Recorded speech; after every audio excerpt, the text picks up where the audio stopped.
கோயம்புத்தூரில் ஒரு அதிர்ச்சி சம்பவம் நடந்திருக்கிறது. அரசு பள்ளியில் படிக்கும் 43 மாணவர்கள் மதிய உணவு சாப்பிட்ட பிறகு திடீரென உடல்நலக்குறைவு ஏற்பட்டதாக தகவல். உடனே அவர்களை மருத்துவமனைக்கு கொண்டு செல்லப்பட்டது. விஷவாதம் ஏற்பட்டிருக்கலாம் என்ற சந்தேகமும் எழுந்திருக்கிறது. இங்கே முக்கியமான கேள்வி என்ன தெரியுமா? இந்த மாதிரி ஒரு பெரிய விஷயம் நடந்திருக்கிறது. 43 மாணவர்கள் பாதிக்கப்பட்டிருக்கிறார்கள். ஆனா இதை பற்றி பல பெரிய தமிழ் நியூஸ் சேனல்கள் ஏன் பேசவே இல்லை? சமூக வலைதளங்களில் மட்டும்தான் இந்த விஷயம் பரவி வருகிறது.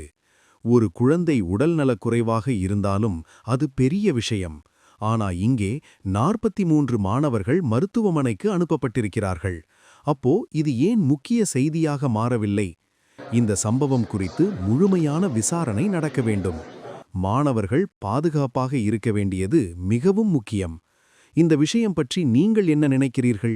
கமெண்டில் உங்கள் கருத்தை சொல்லுங்கள்.